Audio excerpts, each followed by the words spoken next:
Hello friends, आज के इस क्लास में आप बिहार सचिवालय के लिए ज्ञान बिंदु GS academy practice set number first देखने वाले हो। आप लोगों में से काफ़ी लोगों का डिमांड था इसी क्लास के लिए, तो आइए स्टार्ट करते हैं आज से बिहार सचिवालय के लिए ज्ञान बिंदु जीएस एकेडमी। जैसा कि आप यहाँ पे देख रहे हो, हूबहू बीएसएससी परीक्षा के पैटर्न पर आपका आधारित 15 सेट दिया हुआ है। आज का क्लास नंबर आपका फर्स्ट होने वाला है। आप लोगों में से जो लोग इस क्लास को पहली बार या इस चैनल पर आकर पहली बार आप देख रहे हो, आप एक बार प्लेलिस्ट में आकर चेक कर लीजिएगा। आपके बिहार सचिवालय के लिए काफ़ी सारा प्रैक्टिस सेट अवेलेबल है। आइए आज के इस क्वेश्चन नंबर फर्स्ट को देखते हैं। सबसे पहले यहाँ पे बताना है कि निम्नलिखित में से कौन सी महासागरीय धारा हिंद महासागर से संबंधित है। इन चारों में से कौन सा ऐसा महासागरीय धारा है जो कि हिंद महासागर की है। देखिए, जहाँ भी आपको ज़्यादा टाइम चाहिए होगा क्लास को आराम से आप रोक लिया करेंगे। आपके ऑप्शन के अकॉर्डिंग नंबर बी आपको टिक करना है। अगुलहास धारा हिंद महासागर की जलधाराएं होती है। इसके अलावा भी दो चार आप ध्यान रखिए, जैसा कि आप लोगों ने मोजाम्बिक का नाम जरूर सुना होगा। मोजाम्बिक जलधारा पूछेगा तो यह भी आपका हिंद महासागर का ही है। साथ ही साथ मेडागास्कर आपको ध्यान आ रहा होगा, मेडागास्कर के बारे में पूछा जा सकता है। अगुलहास आपने देखा। फिर आपका जो पश्चिमी ऑस्ट्रेलियाई ठंडी जलधारा है, ये भी हिंद महासागर की ही धाराएं हैं।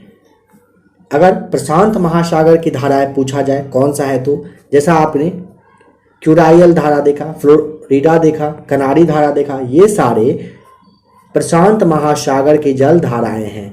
इन सब को भी आपको याद रखना है, यहाँ से आपका सवाल बनकर आता ही आता है। ठीक है, चलिए आइए नंबर सेकेंड को देखते हैं।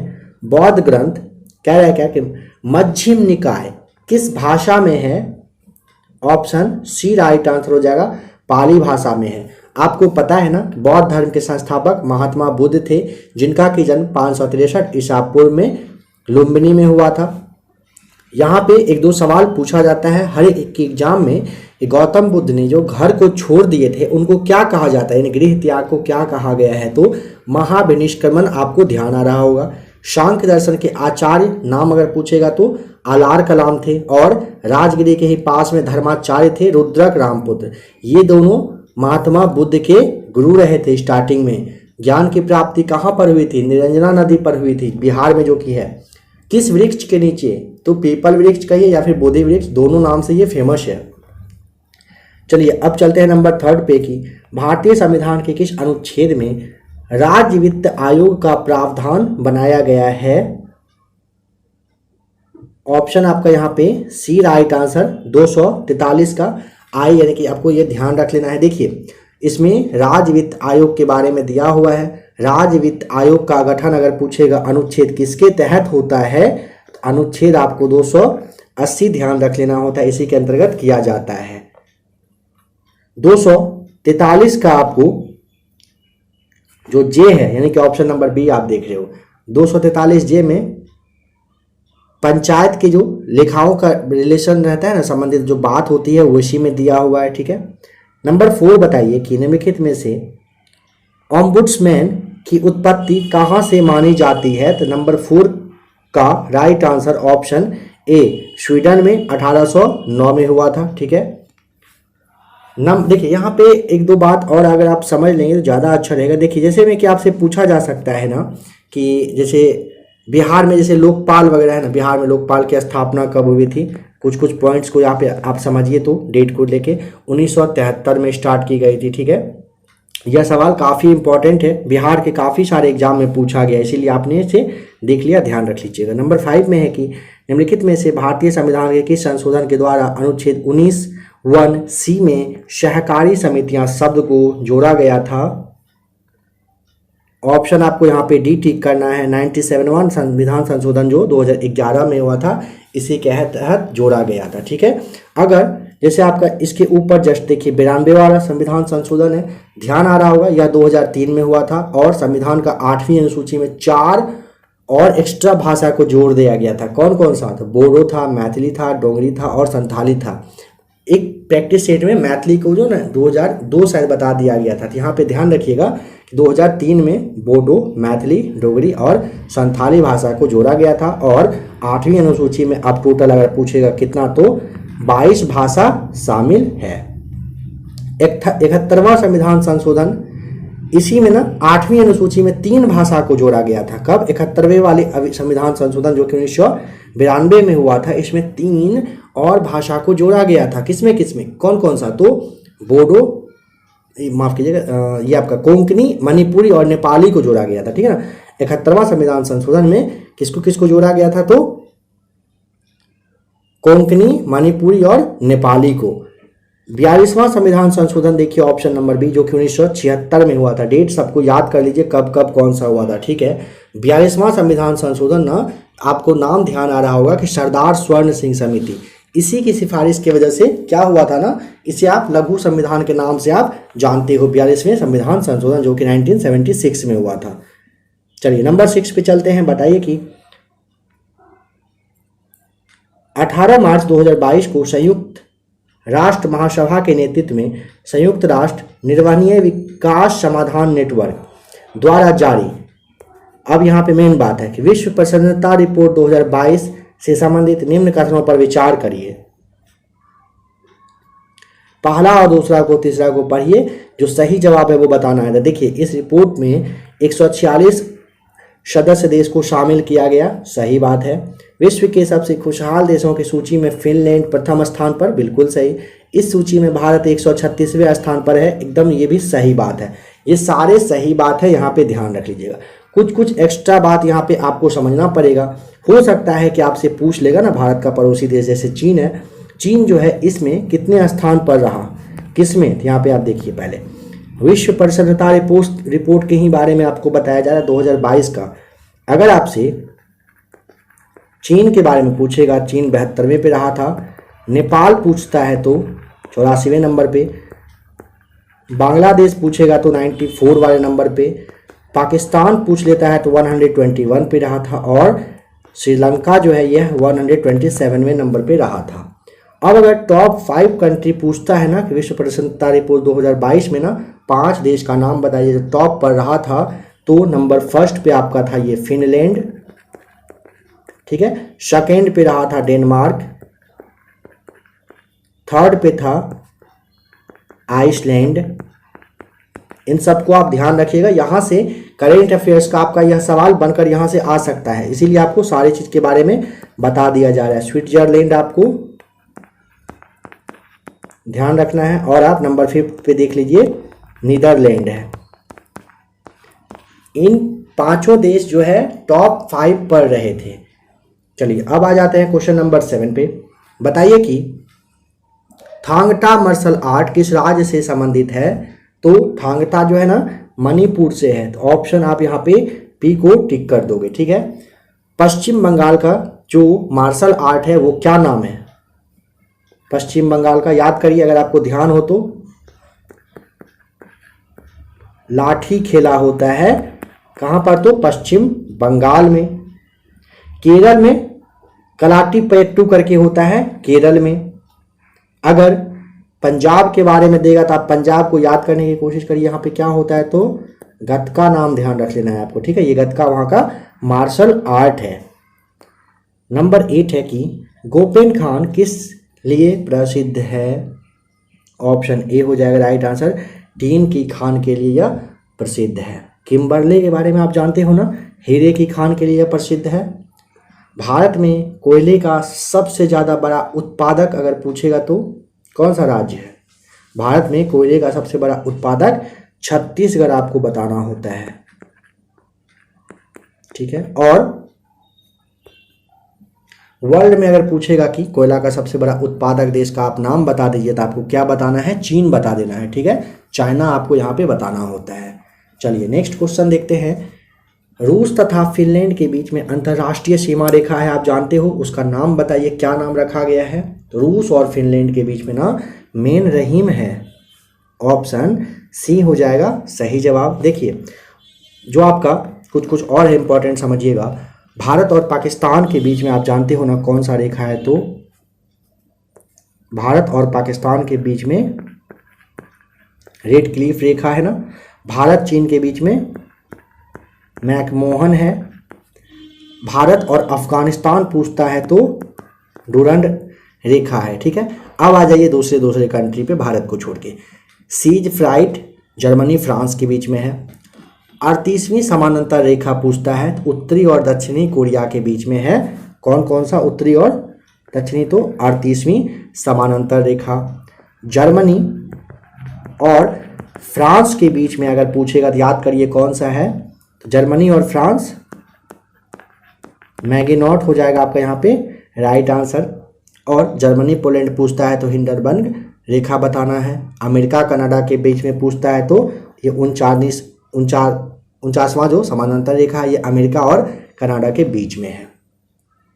अब आ जाइए नंबर 10 पे। वर्ष 2011 की जनगणना के अनुसार जनजातियों की संख्या संपूर्ण भारत की जनसंख्या का कितना प्रतिशत है बताइए। ऑप्शन डी 8.6% आपको यहाँ पे बताना होता है। ठीक है, देखिए अगर 2011 को छोड़कर आप चले जाइए पहले, सबसे पहला जनगणना कब हुआ था भारत में? सबसे पहला जनगणना आपसे पूछा जाता है तो वर्ष 1872 में सबसे पहला जनगणना हुआ था भारत में। किसके शासनकाल में हुआ था? तो लॉर्ड मेयो। आपको ध्यान रखना है, सवाल बनकर आता है, ध्यान से समझ लीजिएगा इस चीज़ को। ठीक है, देखिए उसके बाद ना 1881 का जनगणना हुआ था। ठीक है, 72 के बाद जो 81 का हुआ था ये पूछेगा किसके समय में हुआ था? तो रिपन ने किया था। ठीक है, लॉर्ड रिपन के समय में। देखिए यहाँ पे ना कुछ लोगों को कंफ्यूजन होता है कि 72 में किसने किसके टाइम में हुआ था और 81 में। तो आप ऐसे याद रख सकते हो, छोटा सा बात है कि जैसे 81 में, ठीक है, स्टार्ट हुआ था और उसके हर 10 वर्षों के बाद 81 के बाद होना स्टार्ट हो चुका है। रिपन नाम आप ऐसे याद रख सकते हो, जैसे रिबन होता है ना, धागा जिसको आप कहते हो, धागा से किसी भी चीज़ को आप बांध सकते हो, रिपन कहिए रिबन कहिए, आप उसको रिलेट कर सकते हैं। ऐसे समझ लीजिए कि रिपन से या फिर रिबन से हर 10 वर्षों में बांधने का काम स्टार्ट हो गया था। कब से? 1881 से हर वर्ष हो रहा है, ये तो आप जानते ही हो। 81 से बंधा गया था रिपन यानी कि रिबन के समय में, और एक जो इसके पहले 1872 में हुआ था वो लॉर्ड मेयो के समय में हुआ था। अब देखिए यहाँ पे कुछ और बात, जैसे 2011 के बारे में देखिए, 2011 की जनगणना के आधार पर ना दशकीय वृद्धि अगर पूछता है ना भारत का तो 17.72% आपको बताना होता है। ठीक है, भारत का जनसंख्या घनत्व अगर पूछेगा तो 382 आपका हो जाएगा व्यक्ति प्रति वर्ग किलोमीटर। आपसे अगर पूछेगा कि जो 2011 का जनगणना हुआ था इसमें सवाल कितना पूछा गया था, कितने सवाल थे इसमें, तो आपको 29 सवाल बताना होता है। क्वेश्चन जो पूछा गया था वो 29 सवाल पूछा गया था। भारत में विश्व का कितने प्रतिशत जनसंख्या निवास करती है पूछा जाता है तो 17.5% आपको यहाँ पे बताना होता है। जनगणना 2021 को ले लीजिए, 2021 जो आपके लिए अभी होने वाला है या फिर शायद हो रहा होगा, बहुत जल्द आ जाएगा ये। 2021 का थीम क्या रखा गया है यह पूछा जा सकता है आपसे करेंट में। तो जन भागीदारी से जन कल्याण, ये 2021 का थीम है, इसे आप ध्यान रखेंगे। चलिए आ जाइए अब नेक्स्ट क्वेश्चन पे। बथुकम्मा उत्सव निम्नलिखित में से किस राज्य में मनाया जाता है?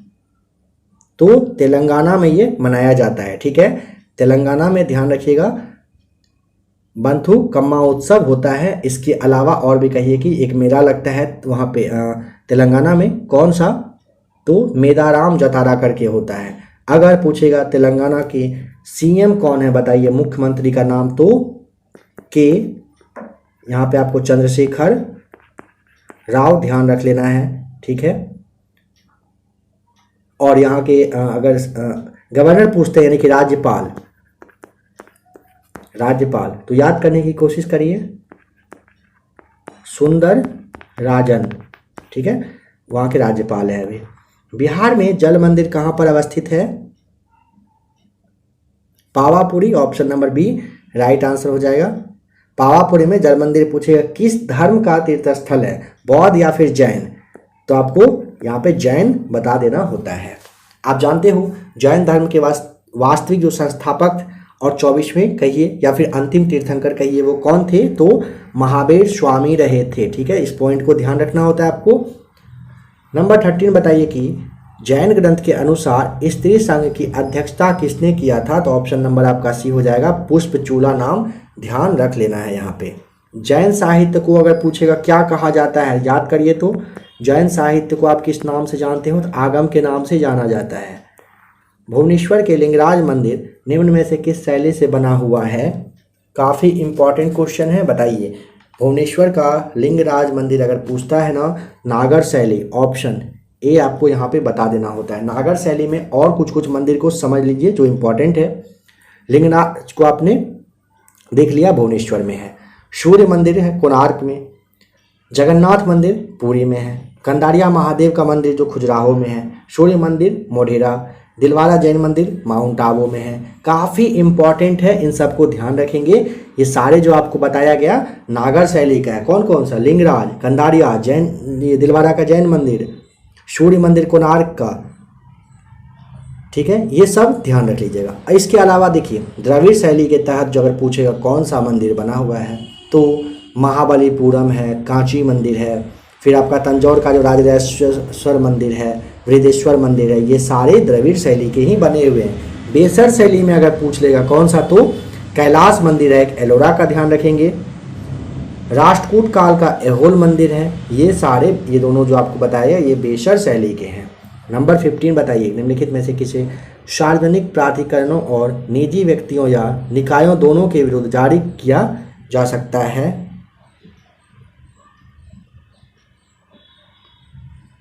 ऑप्शन ए, बंदी प्रत्यक्षीकरण जो है ना, सार्वजनिक प्राधिकरण और निजी व्यक्ति या फिर निकाय दोनों के खिलाफ में जारी किया जाता है। निम्नलिखित में से कौन सा युग्म है यहाँ पे जो सुमेलित यानी कि मैच किया हुआ नहीं है? क्या होगा राइट आंसर? तो 16 का ऑप्शन नंबर आपका होगा यहाँ पे। देखिए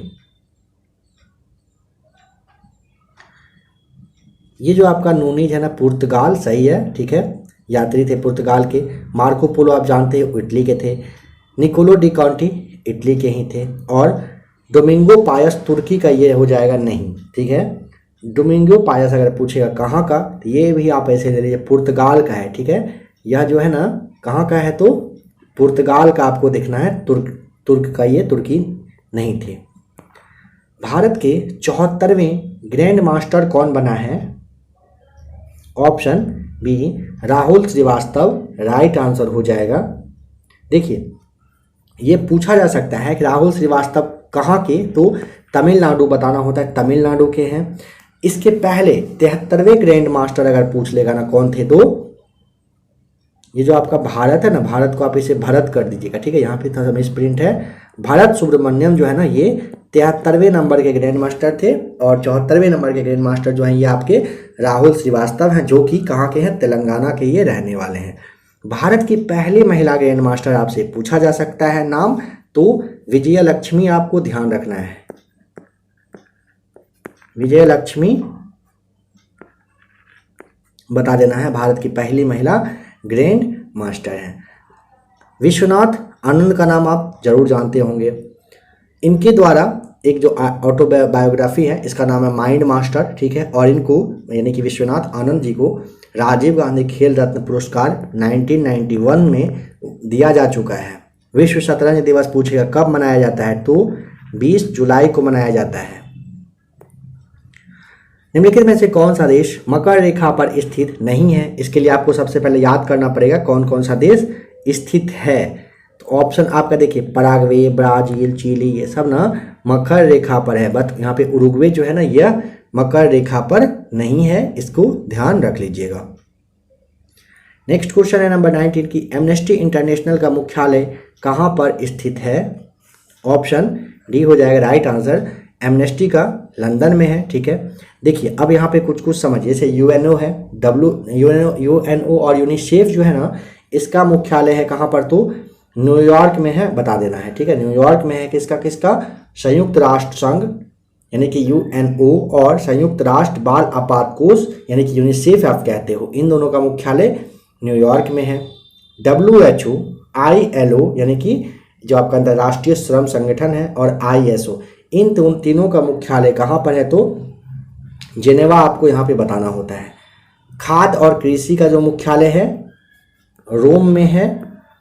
खाद्य और कृषि का सांस्कृतिक संगठन, यानी कि जिसे आप यूनेस्को के नाम से जानते हो, कहाँ पर है इसका मुख्यालय? तो पेरिस आपको बताना होता है। किसका? सांस्कृतिक संगठन यानी कि यूनेस्को का मुख्यालय पेरिस में है।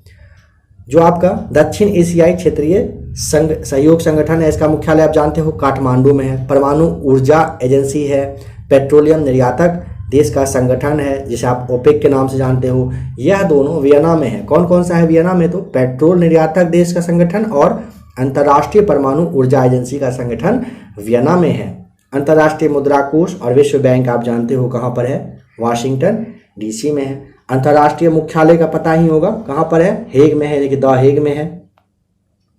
निम्नलिखित में से बताइए कि कुशल ग्रामीण प्रशासन के लिए प्रसिद्ध जो राजवंश था उसका नाम क्या है? ऑप्शन सी आपका राइट आंसर हो जाएगा, चोल वंश रहा था। ठीक है, चोल वंश के संस्थापक आप नाम ध्यान करिए तो क्या था? विजयालय। बहुत बार आपको बताया जा चुका है, चोल वंश के संस्थापक विजयालय रहे थे। राजधानी कहाँ पर थी? तंजौर कहिए या फिर तंजावुर आप कह सकते हो। चोल वंश का अंतिम राजा आपसे पूछा जाता है, चोल वंश का अंतिम राजा राजेंद्र तृतीय, नाम ध्यान रख लीजिएगा। चोल काल में भूमि कर उपज का अगर पूछेगा कितना रहा था तो 1/3 पार्ट रहता था। चोल काल में पूछेगा सोने के सिक्के को मतलब क्या कहते थे, क्या नाम था उसका? तो कलंजू। इन सारे पॉइंट्स को याद रखते चलिएगा। ठीक है, देखिए जैसे आप यहाँ पे देखिए पल्लव वंश है ना, पल्लव के बारे में याद करिए। पल्लव वंश के संस्थापक कौन थे? तो सिंह विष्णु। आपको अगर नाम ध्यान हो पल्लव के, या इस बात को आप ध्यान रखिएगा, जो क्वेश्चन आपसे यहाँ पे पूछा गया है टू द पॉइंट जो क्वेश्चन होता है ना, एकदम हूबहू क्वेश्चन यही नहीं आएगा। इसका एक्सप्लेनेशन जो आप सुन रहे हो इसे भी ध्यान से समझिएगा, यहाँ से भी कोई पॉइंट आपसे पूछा जा सकता है। तो पल्लव वंश की राजधानी समझिएगा कहाँ था? कांची रहा था, यानी कि तमिलनाडु में जो कांचीपुरम ऐसे ही कहा जा रहा है। ठीक है, राष्ट्रकूट वंश के बारे में आपको ध्यान हो, राष्ट्रकूट वंश के संस्थापक कौन थे? दंती दुर्ग। राजधानी कहाँ थी राष्ट्रकूट की? तो मान्यखेत। भाषा कौन सा था यहाँ राष्ट्रकूट में? कन्नड़। ठीक है, चलिए अब नंबर चलते हैं 21 पे। संत तुकाराम किस शासक के समकालीन रहे थे? ऑप्शन बी शिवाजी के ये समकालीन रहे थे। रामदास, आपको नाम ध्यान होगा ना, तो रामदास भी शिवाजी के ये समकालीन रहे थे। ठीक है, चलिए नंबर 22 चलते हैं। बताइए कि हुमायूं ने चुनार दुर्ग पर प्रथम आक्रमण कब किया था? ऑप्शन ए वर्ष 1532 ईस्वी में हुमायूं ने चुनार दुर्ग पर पहली बार आक्रमण किया था। आपको ये ध्यान होगा कि हुमायूं के द्वारा जो लड़ा गया युद्ध था काफ़ी फेमस देवरा का युद्ध 1531, चौसा हुआ था 39, बिलग्राम 40 और सरहिंद का युद्ध 1555 में हुआ था। चारों को ध्यान रखिएगा। पद्म भूषण पाने वाले पहले पैरा एथलीट खिलाड़ी कौन बन गए हैं? ऑप्शन बी देवेंद्र झाझड़िया, आपको नाम ध्यान रखना है। पद्म भूषण अगर पूछेगा ना, पद्म भूषण टोटल 17 लोगों को वर्ष 2022 में मिल चुका है। निम्नलिखित में से कौन एक सुमेलित है बताइए? तो नंबर 24 का ज़्यादा टाइम चाहिए, क्लास को रोक लेंगे। ऑप्शन डी चतुर्थ जो आंग्ल मैसूर युद्ध है इसमें टीपू पराजित हुआ था और युद्ध के मध्य में क्या हुआ था? दिवंगत हो गया था। एकदम सही बात है यह। नंबर 25 पेटागोनिया मरुस्थल कहाँ पर स्थित है? ऑप्शन बी अर्जेंटीना में यह है। ठीक है, सहारा के बारे में आपको ध्यान रखना है कि उत्तरी अफ्रीका में है। ठीक है, आपने ये पेटागोनिया देख लिया, अर्जेंटीना में है। गोबी मरुस्थल काफ़ी फेमस है, मंगोलिया और चीन में फैला हुआ है। भारत और पाकिस्तान में कौन सा मरुस्थल है? थार है, जानते हो आप, थार मरुस्थल फैला हुआ है। नंबर 26 है कि बौद्धों का प्रसिद्ध जो ताबो मठ है ना, किस घाटी में अवस्थित है? ऑप्शन बी स्पीति घाटी में यह अवस्थित है। न्योरा घाटी देख रहे हो ना, ऑप्शन सी न्योरा घाटी के बारे में ध्यान रखिएगा कि दार्जिलिंग में यह है। ठीक है, और इसको 1986 में ना 1986 में नेशनल पार्क का दर्जा दिया जा चुका है। फूलों की घाटी किसे कहा जाता है?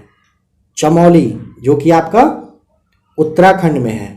शांत घाटी, जिसे आप साइलेंट वैली जानते हो, केरल के कलपक्कम जिला में नीलगिरी पहाड़ी पर है। यह जैव विविधता के लिए काफ़ी ज़्यादा फेमस है। सूची एक को सूची दूसरे के साथ मैच करिए, बताइए क्या सही हो जाएगा।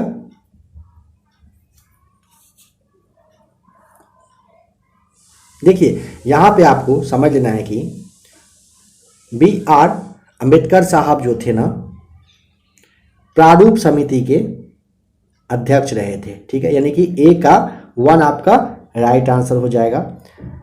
HC मुखर्जी जो हैं उपाध्यक्ष थे संविधान सभा के। TT कृष्णमाचारी जो हैं ये आपका हो जाएगा नंबर 2 सदस्य रहे थे प्रारूप समिति के।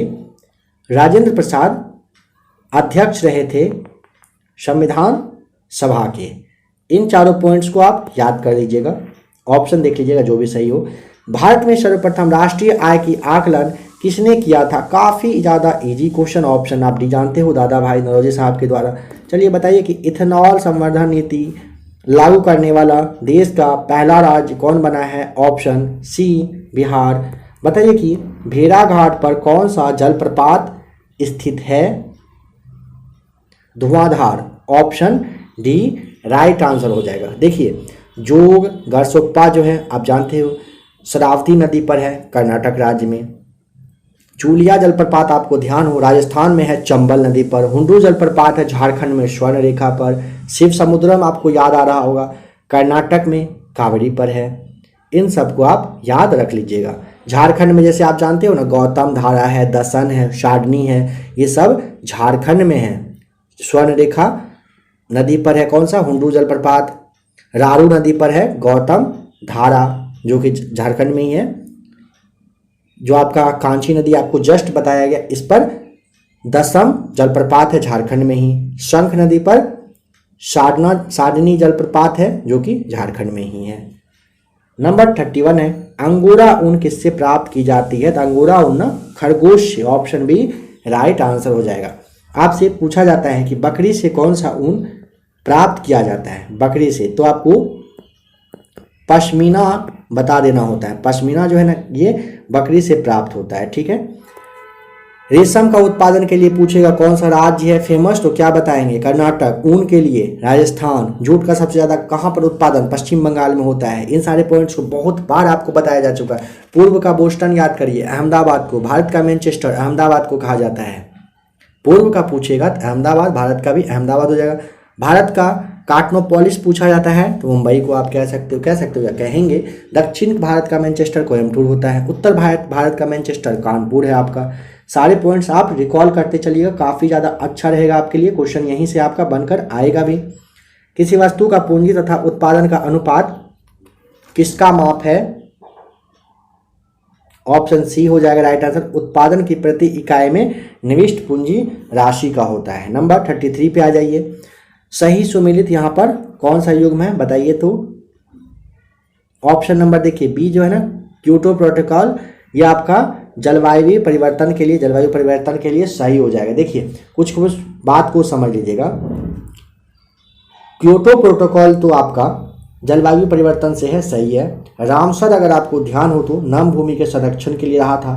बेसेल संधि जो था, जो अपशिष्ट पदार्थ वगैरह होता है ना उससे निपटारे के लिए संबंधित ये संधि रहा था। मॉन्ट्रियल प्रोटोकॉल ओजोन परत से रिलेटेड था। अब आप यहाँ पे समझिए रामसर संधि कब हुआ था? आप फटाफट याद करिए अपने मन में। रामसर संधि कब हुआ था? 1971 में। वियना समझौता था, एक वियना करके, माफ कीजिएगा, वियना समझौता था 1985। मॉन्ट्रियल प्रोटोकॉल आपसे पूछा जाता है। मॉन्ट्रियल प्रोटोकॉल क्या बताएंगे कब हुआ था? 1987। क्योटो जो आपको बताया जा चुका है, क्योटो 1997। किगाली कब हुआ था? किगाली 2016 में। सबको ध्यान रख लीजिएगा अच्छे से। ब्रह्म समाज का जो सिद्धांत है आधारित है किस पर? ऑप्शन सी एक देववाद पर ये आधारित है। राजा राम मोहन राय के बारे में आपको पता ही है, इनके द्वारा ब्रह्म समाज की स्थापना 1828 में किया गया था, कलकत्ता में हुआ था। ठीक है, देखिए राजा राम मोहन राय जो है ना, भारत में नव जागरण के अग्रदूत, सुधार मतलब आंदोलन में प्रवर्तक कहे जाते हैं, आधुनिक भारत के पिता, नव प्रभात का तारा, भारतीय पत्रकारिता के जनक से संबोधित इनको किया जाता है, राजा राम मोहन राय को। 35 बताना है कि धन विधेयक किस अनुच्छेद में दिया हुआ है, तो ऑप्शन नंबर बी अनुच्छेद 110 में है। राज्यसभा की लोकसभा के समान शक्तियां किस क्षेत्र में है, 36 का ऑप्शन नंबर आपका यहाँ पे सी। संविधान में संशोधन करने के विषय में राज्यसभा में लोकसभा के समान शक्तियां अगर पूछेगा तो बता देना है। बताना है कि थॉमस कप 2022 का उपविजेता कौन बना। काफ़ी इंपॉर्टेंट क्वेश्चन है। यहाँ से आपने ध्यान दिया होगा कि खेल से एक सवाल हर एक प्रैक्टिस सेट में, अभी तक मैं आपको 100 से काफ़ी ज़्यादा प्रैक्टिस सेट दिया जा चुका है, खेल से जो है सवाल आना तय रहता है। इसे अच्छे से आप समझ लीजिए। अभी अच्छे से देखिए, थॉमस कप 2022 में उपविजेता का नाम पूछता है तो इंडोनेशिया आप आराम से बता दीजिएगा। ठीक है, थॉमस कप जो है किस खेल का ये खेल है, इसमें कौन सा खेल खेला जाता है, तो बैडमिंटन आपका हो जाएगा राइट आंसर। उपविजेता तो आपने देखा, तो अब सवाल है कि विजेता कौन था, तो आपका अपना देश भारत रहा है। उबेर कप हुआ था 2022 जो कि बैडमिंटन का ही था। इसमें आपका जो दक्षिण कोरिया है, साउथ कोरिया, यह रहा था विजेता और चीन रहा था उपविजेता। एशिया कप जो हुआ था 2022 में पुरुष वाला, इसमें भारत ने जीता था पद और उपविजेता रहा था इसमें कौन, इंडोनेशिया बता देना है। ठीक है, आ जाइए नेक्स्ट क्वेश्चन पे। विश्व पृथ्वी दिवस 2022 की थीम क्या है, option A invest in our planet, बिल्कुल सही जवाब हो जाएगा। आपको पता है ना कि विश्व प्रेस स्वतंत्रता दिवस जो 3 मई को होता है, इसका थीम क्या रहा था इस बार 2022 में, तो जर्नलिज्म वेटरनरी रिजिलेंस करके था। ठीक है, 7 अप्रैल को विश्व स्वास्थ्य दिवस मनाया जाता है और इस बार का थीम रहा था हमारा ग्रह हमारा स्वास्थ्य। विश्व शौचालय दिवस 19 नवंबर को मनता है। विश्व कुष्ठ दिवस 30 जनवरी। कैंसर दिवस विश्व का बताया जा रहा है 4 फरवरी। विश्व किडनी दिवस 10 मार्च को होता है। विश्व गोरैया दिवस 20 मार्च। सबको आप रिकॉल करते चलिएगा। कोसी नदी का उद्गम स्थल बता दीजिए कहाँ पर होता है, तो ऑप्शन नंबर सी हो जाएगा, गोसाईनाथ की चोटी पर होता है कोसी नदी का संगम, मतलब ये उद्गम स्थल है। वर्ष 1923 में बिहार में स्थापित स्वराज दल के अध्यक्ष निम्नलिखित में से कौन रहे थे बताइए, तो ऑप्शन नंबर आप यहाँ पे क्या टिक करेंगे, नंबर 30 का, माफ कीजिएगा 40 का। 1923 में बिहार में स्थापित स्वराज दल के अध्यक्ष रहे थे, ऑप्शन नंबर बी सही जवाब, नारायण प्रसाद। 1875 के दंगों का तात्कालिक कारण क्या था बताइए, ऑप्शन डी राइट आंसर, महाजनों के द्वारा ऊंचे ब्याज दर 1875 के दक्कन के दंगे का रीजन रहा था। ठीक है, चलिए नंबर 42 है। दिल्ली सल्तनत के रूप में निम्नलिखित में से किस राजवंश ने सबसे अधिक लंबे समय तक शासन किया। यह सवाल आपको अगर ध्यान हो बहुत बार काफ़ी अच्छे से बताया जा चुका है। देखिए तुगलक हो जाएगा राइट आंसर यहाँ पे। ठीक है, सबसे लंबी अवधि के लिए तुगलक और सबसे कम पूछता है तो आपको यहाँ पे बताना है खिलजी वंश। एक बार फिर से इसे देखिए, अब फिर अगर ये सवाल नेक्स्ट कभी सीट में आएगा तो आपको शॉर्ट में बता दिया जाएगा। यहाँ पे अच्छे से एक बार आप समझिए, गुलाम वंश रहा था। ठीक है, गुलाम वंश, फिर आपका आता है खिलजी, गुलाम के बाद आता है खिलजी, खिलजी के बाद आता है तुगलक, तुगलक इसके बाद आता है आपका सैयद, और इसके बाद आप ले लीजिए इसको लोधी वंश को। ठीक है, अब देखिए गुलाम वंश का शासन रहा था 1206 से 1290 तक। यह आपका हो जाएगा 6 और 90 का अंतर करेंगे तो 84 ईयर्स, 84 साल रहा था। फिर आपका खिलजी रहा था 1290 से 1320 तक, टाइम पीरियड हो जाएगा 30 साल का। तुगलक वंश 1320 में स्टार्ट होकर 1414 तक ये शासन किया था, ठीक है। इसका टाइम पीरियड आपका हो गया 94 ईयर्स के लिए। सैयद वंश को आप देखिए, सैयद वंश का रहा था 1414 से लेकर के 1450 तक। इसको आप माइनस करेंगे तो 36 होना चाहिए, 36 हो जाएगा, ठीक है। और आपका फिर लोधी वंश का शासनकाल रहा था 1451 से स्टार्ट होकर के 1526 तक। इसका आप घटाएंगे तो आपका आएगा 75 वर्ष। ये सारे टाइम पीरियड रहे थे, ठीक है। सबसे ज़्यादा मेन फोकस आपको किस चीज़ पे कर लेना है, गुलाम वंश का टाइम पीरियड आप देख लिए, खिलजी वंश का यहाँ पे है, तुगलक वंश का और सैयद वंश का, लोधी वंश का। ये सारे राज किए थे। तो आपने समझ लिया कि यहाँ पे सबसे लंबी अवधि के लिए तुगलक, सबसे कम के लिए पूछेगा तो आपको यहाँ पे खिलजी बता देना है। चलिए अब नंबर 43 पे चलते हैं। पिछड़ी जाति आयोग के प्रथम सभापति का नाम बताइए, क्या रहा था। ऑप्शन ए काका साहेब कालेलकर आपको बता देना है, ठीक है। पिछड़ी जाति आयोग के प्रथम सभापति काका साहब कालेलकर रहे थे। अभी अगर पूछता है कि अभी अध्यक्ष कौन है पिछड़ी जाति आयोग के, तो क्या बताओगे आप। राष्ट्रीय पिछड़ा वर्ग आयोग में भगवान लाल आपको बताना है, भगवान लाल साहनी करके हैं।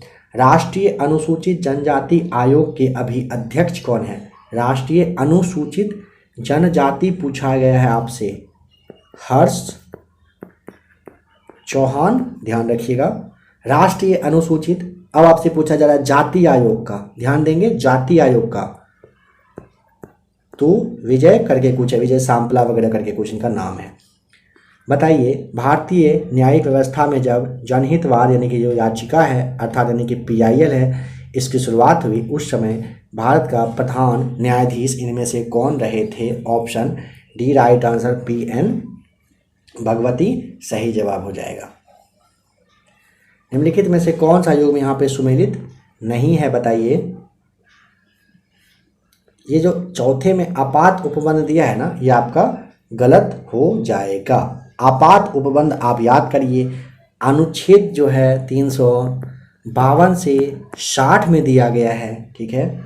और भाग अगर पूछता है आपात उपबंध का तो ये आपको 18 बता देना होता है। महासागरों की सतह पर सूर्य और चांद के गुरुत्व के आकर्षण से बनती है, क्या बनती है। ऑप्शन बी ज्वार भाटा राइट आंसर हो जाएगा।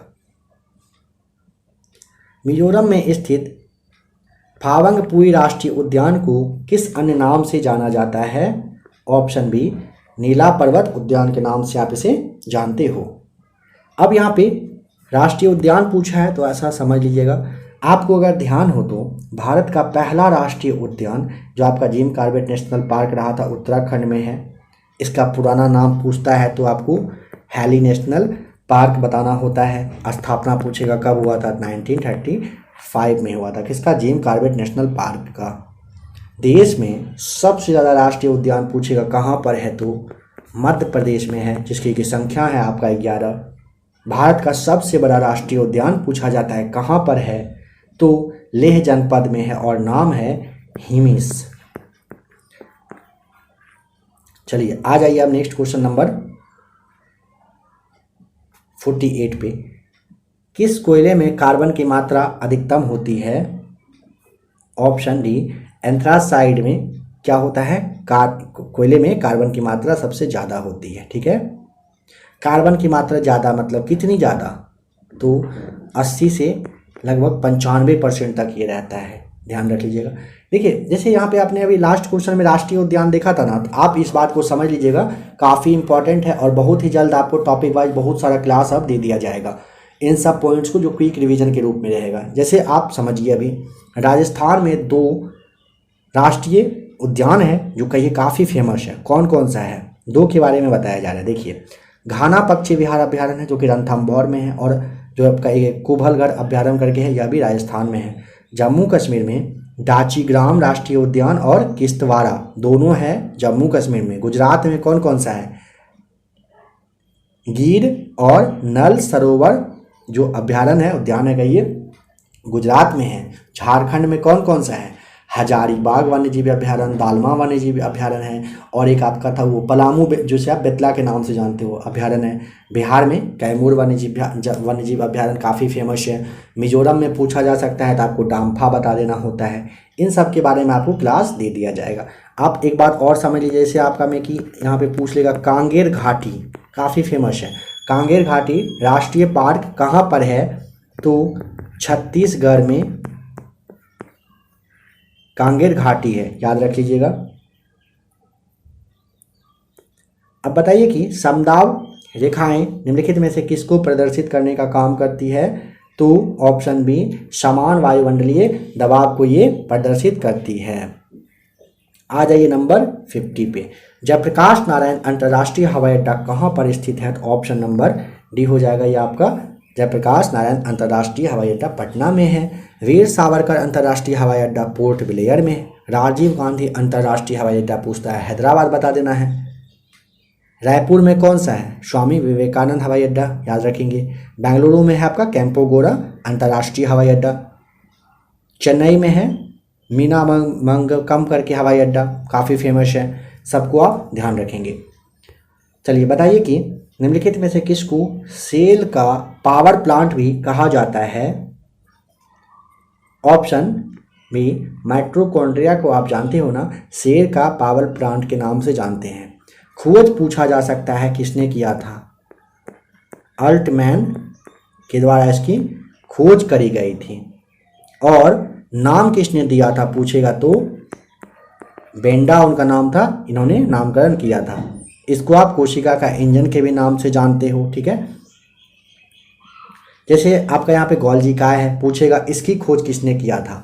वैज्ञानिक का नाम बताइए खोज करने वाला का, तो आपको कैमिलो करके ध्यान रखिएगा। कैमिलो गॉल्जी ही नाम उसके साथ लगा रहेगा, आपका गॉल्जी के साथ गॉल्जी लगा रहेगा, खोज की गई थी।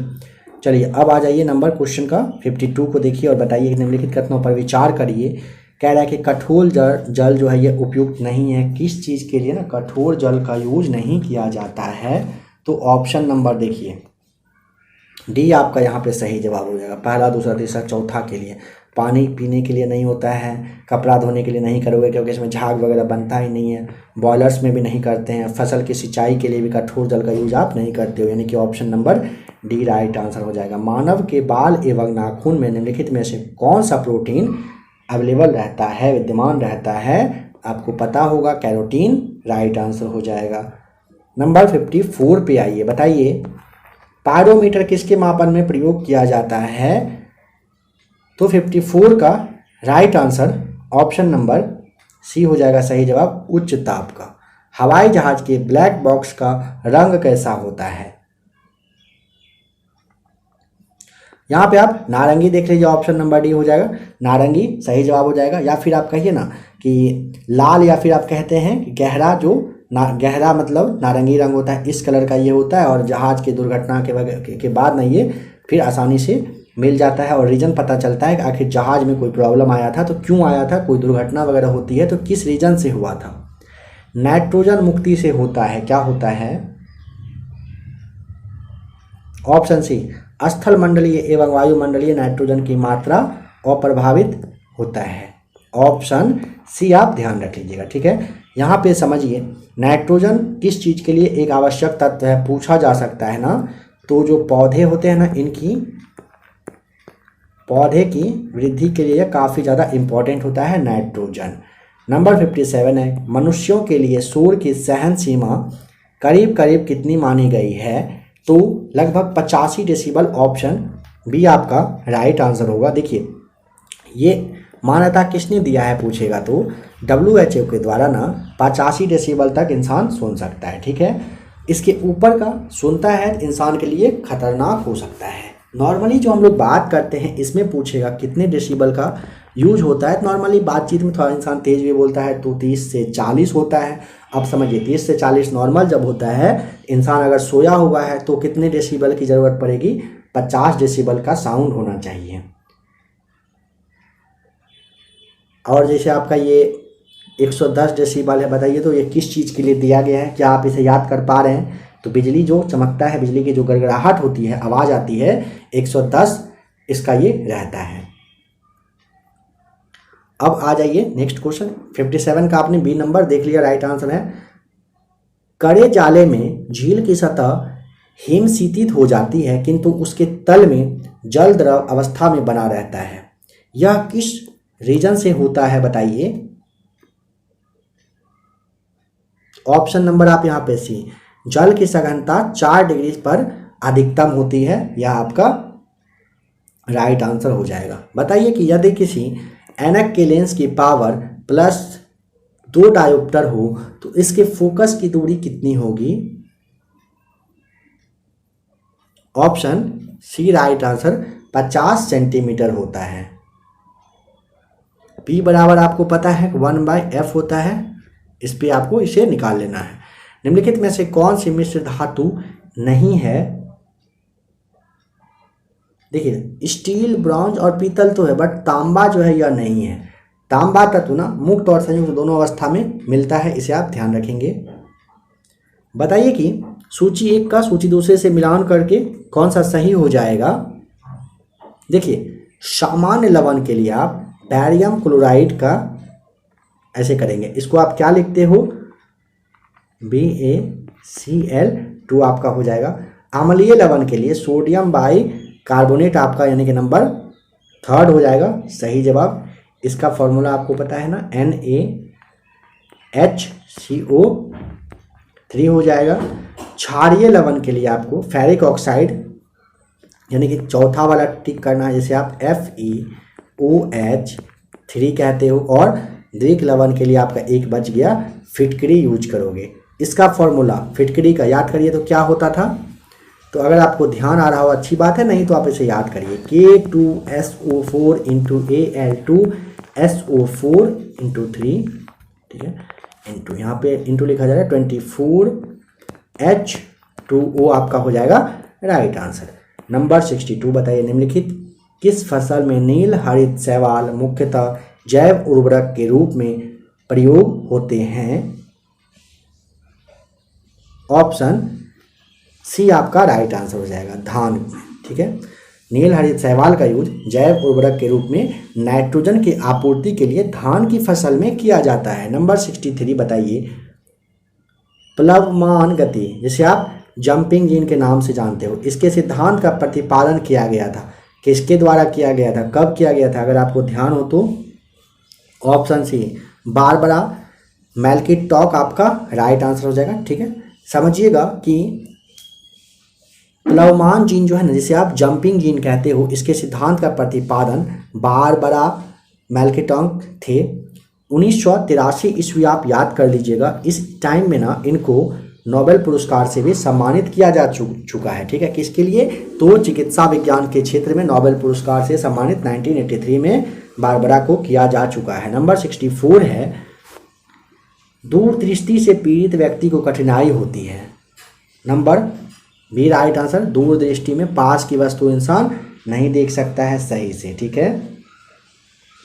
अल्जाइमर रोग में मानव शरीर का कौन सा अंग प्रभावित होता है? ऑप्शन नंबर आपका बी हो जाएगा सही जवाब, मस्तिष्क को प्रभावित करता है। ये लगभग माना जाता है ना, एवरेज अगर आप निकालेंगे ना तो अल्जाइमर कितने वर्षों के एज में होता है? तो 48 से 65 वर्ष के जो व्यक्ति होते हैं ना, इनको ये होने का ज़्यादा चांस रहता है। देखिए मलेरिया में जानते हो ना, आरबीसी और जो तिल्ली होता है इसको ये प्रभावित करता है। टिटनेस तंत्रिका तंत्र को, हैजा जो है आंत को प्रभावित करता है, खसरा जो है पूरा बॉडी को करता है, ट्रेकोमा आँख में ये प्रॉब्लम होता है ट्रेकोमा से, ठीक है। टाइफाइड जो है आंत को प्रभावित करती है, क्षय रोग और जो निमोनिया है फेफड़ा को प्रभावित करती है। पोलियो आप जानते हो ना, गला कहिए, रीढ़ कहिए, नाड़ी वगैरह कहिए, सबको प्रभावित करता है। एड्स पूरे जो आपका मतलब प्रतिरक्षा प्रणाली होता है इसको ये डैमेज करने का काम करती है। डायबिटीज़ से पीड़ित व्यक्ति के मूत्र के नमूने यानी कि सैंपल में क्या होता है? तो देखिए डायबिटीज़ से अगर कोई व्यक्ति पीड़ित है तो सैंपल में सुक्रोज, ग्लूकोज, फ्रक्टोज ये सभी होते हैं। ऑप्शन डी राइट आंसर है। विरंजक चूर्ण के लिए कौन सा कथन है यहाँ पर जो असत्य यानी कि गलत है? देखिए, जल में अधिक विलय होता है विरंजक चूर्ण, यह आपका सही है। हल्के पीले रंग का यह होता है, सही है। तनु अम्ल की प्रक्रिया से क्लोरीन निष्कासित करता है, सही है। ऑप्शन नंबर सी आपका गलत हो जाएगा। ऑक्सीकारक है कहा जाता है, यह आपका गलत हो जाएगा। अब यहाँ पे आप इसे समझिए, इसे आप विरंजक चूर्ण यानी कि ब्लीचिंग पाउडर के भी नाम से जानते हो, ठीक है, विरंजक चूर्ण आप इसे कहते हो। अब देखिए, इसका अगर रासायनिक सूत्र आपसे पूछेगा क्या होता है बताइए, CaOCl और Cl2 आपका राइट आंसर हो जाएगा। पारे का साधारणतया तापमापी यंत्रों में उपयोग किया जाता है क्योंकि इसकी विशेषता है, क्या विशेषता है? तो ऑप्शन सी, उच्च संचालन शक्ति होता है, राइट आंसर। चलिए अब आ जाइए क्वेश्चन नंबर 70 को देख लीजिए। अच्छा 69 रहा ना, 69 देखिए, कह रहा है कि दो समान द्रव्यमान की वस्तुओं की गतिज ऊर्जाओं का अनुपात 4:9 है तो उनके वेगों का अनुपात क्या होगा? अगर 4:9 है तो उनके वेग का अनुपात 2:3 हो जाता है। Option number B right answer हो जाएगा। बताइए कि इस कथन पर विचार करिए और इनमें से कौन सा कथन सही है। नंबर 70 का आपको ये बताना है। देखिए 70 का आपका राइट आंसर, सबसे पहले फर्स्ट को पढ़िए, जब गोला माध्य स्थिति से गुजरता है तो त्वरण शून्य होता है, हाँ ये सही है। नंबर सेकेंड है, हर आवर्तन में गोलक 2 बार किसी एक विशिष्ट वेग को प्राप्त करता है, यह भी आपका सही हो जाएगा। नेक्स्ट है, दोलन के दौरान जब गोला चरम स्थिति पर पहुंचता है तो उसके गति और त्वरण शून्य होते, नहीं शून्य नहीं होते, यह गलत होगा। सामान्य दोलन का दोलन आयाम समय के साथ साथ कम हो जाता है, हाँ यह सही है। तो पहला, दूसरा और चौथा, यानी कि ऑप्शन जो आपका सी है ना, ये बिल्कुल राइट आंसर हो जाएगा। नंबर 71 है कि लिपिड्स का पाचन निम्नलिखित में से किसकी उपस्थिति में होता है? ऑप्शन नंबर आपका हो जाएगा पित्त अम्ल में और लाइपेज में, यानी कि पहला और दूसरा आपका यहाँ पे राइट आंसर होना चाहिए। तो ऑप्शन अच्छा सी हो जाएगा यहाँ पे बिल्कुल सही जवाब। नंबर 72 है कि डॉक्टर द्वारा एनेस्थीसिया के रूप में प्रयोग की जाने वाली क्या होता है गैस? तो ऑप्शन डी नाइट्रस ऑक्साइड आप जानते हो। नाइट्रस ऑक्साइड का को अणुसूत्र यानी कि आप N2O के नाम से भी जानते हो। देखिए यहाँ पे एक बात समझिएगा, नाइट्रस ऑक्साइड को आप जानते हो ना, हंसाने वाली गैस भी कहा जाता है, ध्यान रखिएगा। इसका जैसे इसको आप हैप्पी गैस के नाम से जानते हो, यानी कि इंग्लिश में से हैप्पी गैस कहा जाता है। इस गैस का ना सबसे पहले बार जो यूज किया गया था ना 1846 ईस्वी में ही कर लिया गया था, ठीक है। आज ये नंबर 73 पे, बताइए कि पीसा की जो झुकी हुई मीनार है गिर नहीं जाती है, क्योंकि क्यों नहीं गिरता है बताना है। क्योंकि ना गुरुत्व केंद्र से जाने वाली ऊर्ध्वाधर लाइन जो रेखा है ये तल के अंदर होती है। ऑप्शन डी राइट आंसर हो जाएगा। नंबर 74 है, शल्य क्रिया में ऑर्थोप्लास्टी क्या होता है बताना है। ऑप्शन